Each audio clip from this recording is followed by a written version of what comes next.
And we stopped at the Nanaimo coffee house there that we just found about and met this nice gentleman back. And he told us about here, so we thought by chance we'll just swing by on our way down to Nové. And so this is lovely here, and we'll definitely come back. And we've sure enjoyed the music so far. Tafazwa is, like I said, from Zimbabwe, and we've listened to a lot of blues music. So there's a lot of familiar songs, and we love all the ethnic music that we're hearing in Scottish and the good tunes. And we're going to share some Zimbabwe music with you today. So, yeah.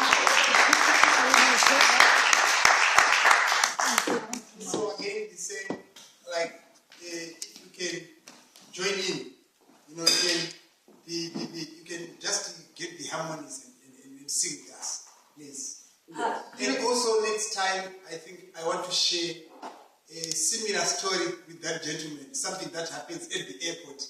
Because when I came to Canada, that was my first time to be on the plane. So it's a long story. But yeah, a good story for you. We'll have to come back and check out what you were going to do. I can't remember what you said, coughing or... Anyways, I haven't... Yeah, claw, okay, I don't even know what it is, but we'll have to come back for that. But, so we're singing in the language of Shona, which is the language of Zimbabwe. And there's lots of vocables as well, so please join in or clap or anything.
Thank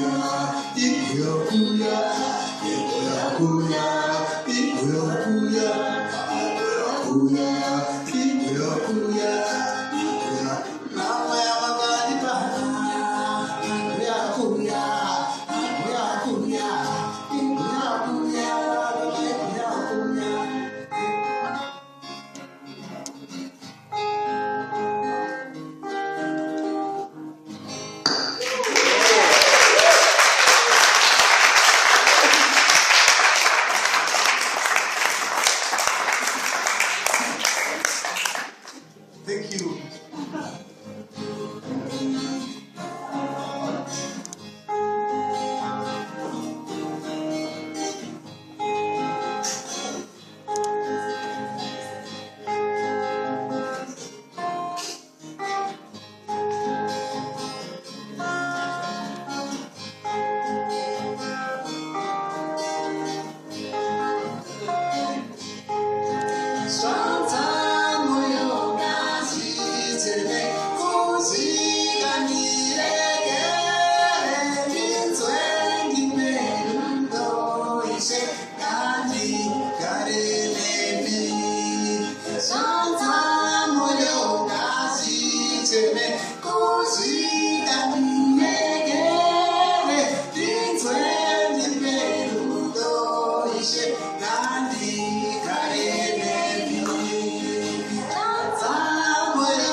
Kushinda mire